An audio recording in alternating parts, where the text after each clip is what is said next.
Hello दोस्तों, बहुत बहुत स्वागत है आप सभी का हमारे स्पोर्ट बीट एंड चैनल में। और मैं हूं आपका दोस्त सूर्य शर्मा। और दोस्तों, हम देख रहे थे एडवांस बेसिक कंप्यूटर कोर्स, और आज इस कोर्स में हम देखेंगे जनरेशन ऑफ कंप्यूटर। और इससे जस्ट पहले वाले वीडियो में हमने देखा था हिस्ट्री ऑफ कंप्यूटर, और आज हम देखेंगे जनरेशन ऑफ कंप्यूटर। दोस्तों, जनरेशन मीन्स ये होता है कि कुछ कंप्यूटर, जैसे कुछ जनरेशन होती है, जैसे एक फर्स्ट जनरेशन है, सेकंड जनरेशन है। अब जैसे फर्स्ट जनरेशन को कुछ टाइम पीरियड में बांटा गया है और सेकंड जनरेशन को कुछ टाइम पीरियड में। इट मीन्स ये है, फर्स्ट जनरेशन में कौन कौन से हार्डवेयर सॉफ्टवेयर यूज किए गए थे, अब वो अपडेट होकर, यानी कि उसमें कुछ न्यू अपडेट्स आए, न्यू चेंजमेंट आए हैं, तो वो अब एक सेकंड जनरेशन में आ चुके हैं। तो अब सेकंड जनरेशन में जो कंप्यूटर आए हैं, तो वो कुछ लेटेस्ट एडवांस टेक्नोलॉजी में आए हैं।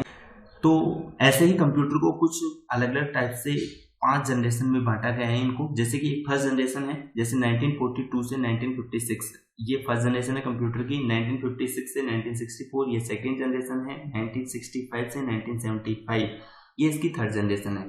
फोर्थ जनरेशन 1975 से 1985 तक है, और फिफ्थ जनरेशन 1985 से ऑनवर्ड्स, मीन्स अब तक। दोस्तों, अब हम देखते हैं जो फर्स्ट जनरेशन है, फर्स्ट जनरेशन के बारे में। दोस्तों, जो फर्स्ट जनरेशन है, इसमें हम जैसे उस तरह से हम देखेंगे कि जैसे कॉम्पिटिटिव एग्जाम में पूछा जाता है कि जैसे फर्स्ट जनरेशन में कौन कौन से इलेक्ट्रॉनिक कंपोनेंट का यूज किया गया, डेटा स्टोरेज के लिए क्या यूज किया गया, कौन सा हार्डवेयर यूज किया गया, लैंग्वेज क्या कौन सी यूज की गई, इनपुट आउटपुट डिवाइसेस कौन सी हैं।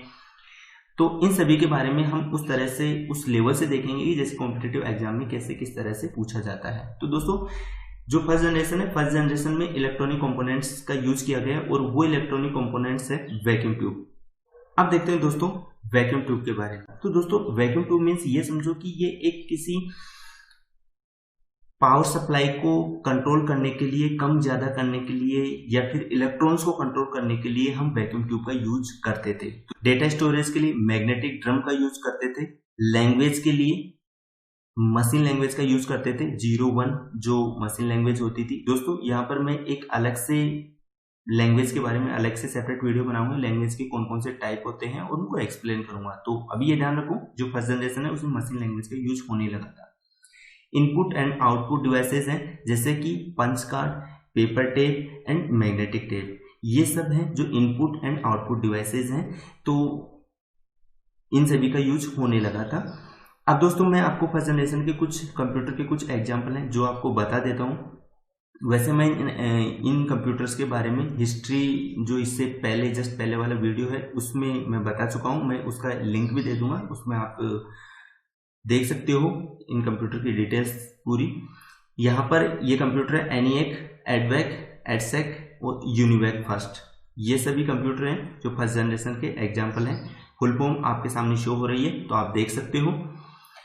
अब देखते हैं दोस्तों डिसएडवांटेज। दोस्तों, इसके डिसएडवांटेज थे, जैसे कि एक तो बहुत ज्यादा बड़े थे। बड़े इसलिए थे क्योंकि दोस्तों, मैं अभी आपको बताया था वैक्यूम ट्यूब बहुत ज्यादा यूज, करीबन हजारों वैक्यूम ट्यूब इसमें यूज करते थे। तो उनकी वैक्यूम ट्यूब की भी बहुत बड़ी साइज होती थी, और जो इनके हार्डवेयर जो पार्ट्स थे वो भी बहुत साइज में बहुत बड़े थे। तो करीबन जैसे 50x30 का एक रूम होता था, तो उस रूम में केवल एक ही कंप्यूटर आता था। तो इट मीन्स बहुत बड़े थे।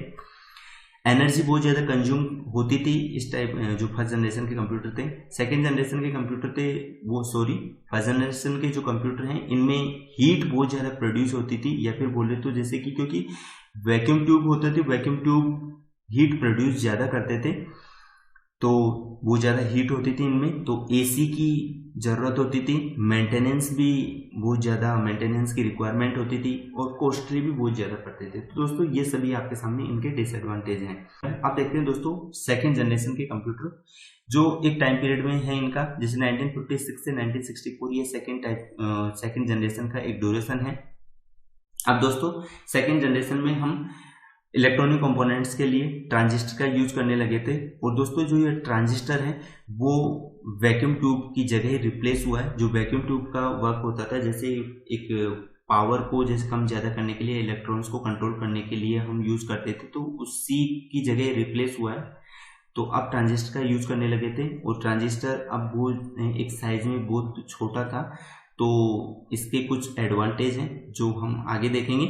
बट जो ट्रांजिस्टर था दोस्तों, ट्रांजिस्टर सबसे पहले एक वैज्ञानिक थे विलियम शॉकली नेम के, इन्होंने ट्रांजिस्टर सबसे पहले इन्वेंट किया था।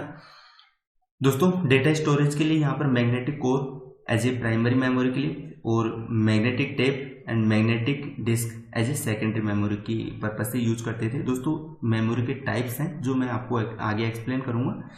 ऑपरेटिंग सिस्टम ये भी एक बहुत बड़ा टॉपिक है, तो इसको मैं आगे अच्छे से एक्सप्लेन करूंगा, बट इतना ध्यान रखो कि जो सेकेंड जनरेशन में ऑपरेटिंग सिस्टम बैच सिस्टम एक ऑपरेटिंग सिस्टम का टाइप है, तो वो यूज करने लगे थे। दोस्तों यहाँ पर कुछ लैंग्वेज है जैसे कि असेंबली लैंग्वेज, फोर्टन, कोबोल, ये सभी लैंग्वेज सेकेंड जनरेशन में यूज करने लगे थे। और सेकेंड जनरेशन के कुछ कंप्यूटर के एग्जांपल हैं जैसे कि IBM 7030, CDC 1604, हनीवेल 400, ये सभी कंप्यूटर के एग्जांपल जो सेकेंड जनरेशन के हैं। डिसएडवांटेज है दोस्तों, जैसे कूलिंग सिस्टम की अभी भी रिक्वायरमेंट थी, क्योंकि हीट तो अभी भी होते थे बट पहले के कंपेरिजन में कम होते थे। दोस्तों मेंटेनेंस की अभी रिक्वायरमेंट होती थी, स्पेसिफिक ओनली अभी भी ये स्पेसिफिक पर्पज से ही यूज होते थे और कॉस्टली भी बहुत ज़्यादा थे। एडवांटेज थे दोस्तों, जैसे कि पहले के कंपेरिजन में अब इनकी साइज थोड़ी कम हो चुकी थी, क्योंकि अब वैक्यूम ट्यूब की जगह ट्रांजिस्टर का यूज होने लगा था और एनर्जी भी यानी कि बिजली की खपत भी बहुत कम होती थी, क्योंकि अब ट्रांजिस्टर का यूज होने लगा था। पोर्टेबिलिटी भी अच्छी हो गई थी, स्पीड भी अच्छी हो गई थी पहले के कंपेरिजन में, और एक्यूरेसी भी ठीक थी। अब देखते हैं दोस्तों थर्ड जनरेशन के कंप्यूटर जिनका टाइम ड्यूरेशन था 1965 से 1975 तक, और इसमें इलेक्ट्रॉनिक कंपोनेंट्स इंटीग्रेटेड सर्किट का यूज करने लगे थे, या फिर बोले तो IC अब इलेक्ट्रॉनिक कंपोनेंट था इसका थर्ड जनरेशन का। और दोस्तों जो ये IC है 1958 में जैक किल्बी एंड रोबोट ने प्रथम बार ट्रांजिस्टर की जगह IC का यूज किया जाने लगा था। और जो ये IC थी दोस्तों, ये एक ट्रांजिस्टर, रजिस्टर एंड कैपेसिटर का एक कॉम्बिनेशन या फिर ग्रुप बोल सकते हैं। फिर आता है दोस्तों डेटा स्टोरेज के लिए हम मैग्नेटिक स्टोरेज जैसे कि magnetic tape, floppy disk and hard disk, इन सभी का यूज करने लगे थे। इनपुट एंड आउटपुट डिवाइसेज जैसे कि keyboard, monitor, MICR, plotter, scanners, ये सभी इनपुट आउटपुट डिवाइसेज हैं।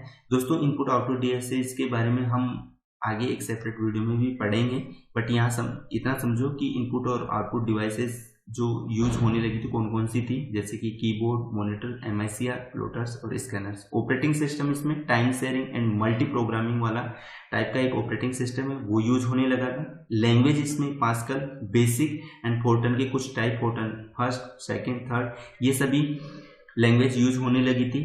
और इनके कुछ कंप्यूटर के कुछ एग्जाम्पल थे दोस्तों थर्ड जनरेशन के कंप्यूटर के, जैसे IBM 360, IBM 370 और CDC 6600। दोस्तों ये एक तरह से मैं कॉम्पिटिटिव एग्जाम के तरह से ही पढ़ा रहा हूँ कि वहाँ पर पूछ सकते हैं इन चीज़ों को, तो आप ध्यान में रखिएगा।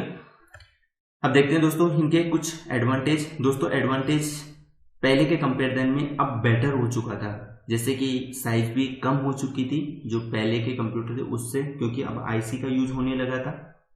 एनर्जी भी बहुत कम बिजली की खपत बहुत कम होने लगी थी, और जो हीट होती थी पहले, एक हीट प्रोड्यूस होती थी, वो कम होने लगी थी, और स्टोरेज कैपेसिटी भी बढ़ चुकी थी, और वर्सेटाइल हो चुके थे, क्योंकि वर्सेटाइल मीन्स थोड़े से अलग अलग डिफरेंट टाइप से इनका अलग अलग क्षेत्रों में यूज होने लगा था। लेस एक्सपेंसिव मीन्स थोड़ी जो कॉस्ट थी वो कम हो गई थी। अब देखते हैं दोस्तों फोर्थ जनरेशन के कंप्यूटर जो थे 1975 से 1985, ये इनका ड्यूरेशन था फोर्थ जनरेशन के कंप्यूटर में। दोस्तों अब इसमें electronic component, micro processor and VLSI जो वेरी लार्ज स्केल इंटीग्रेशन, ये एक हार्डवेयर का जो पार्ट था, ये इलेक्ट्रॉनिक कंपोनेंट था, ये यूज होने लगा था। दोस्तों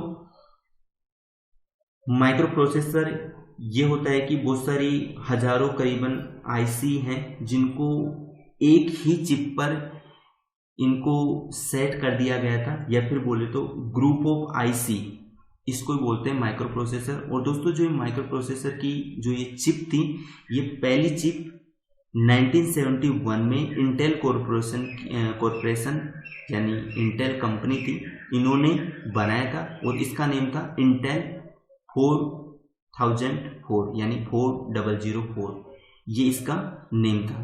तो इलेक्ट्रॉनिक कंपोनेंट था माइक्रो प्रोसेसर।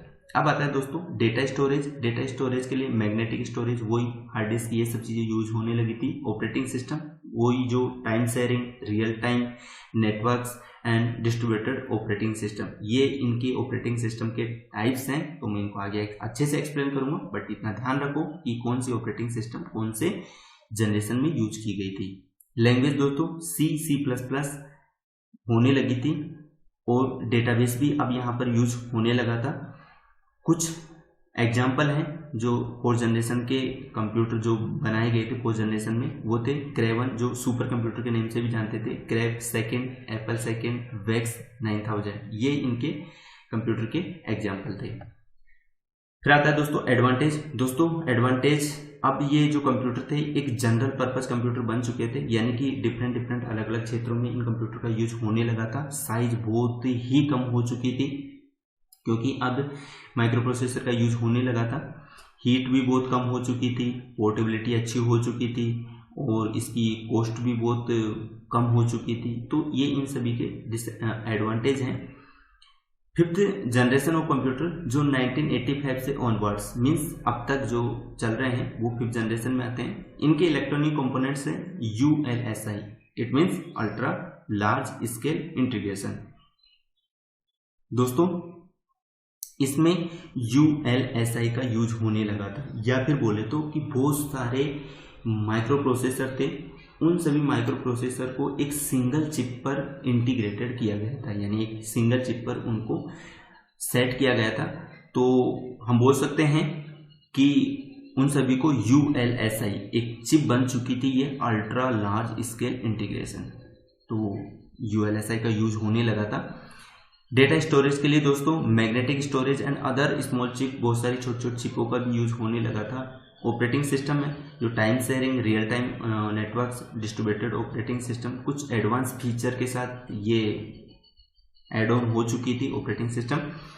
लैंग्वेज थी जो हाई लेवल टाइप की लैंग्वेज यूज होने लगी थी, जैसे कि जावा, VB, विजुअल बेसिक, .NET, ये सभी लैंग्वेज यहाँ यूज होने लगी थी। और इस जनरेशन के कुछ कंप्यूटर हैं जैसे IBM, नोटबुक, परम और पेंटम, ये सभी कंप्यूटर थे जो इनके एग्जाम्पल थे 5th जनरेशन के।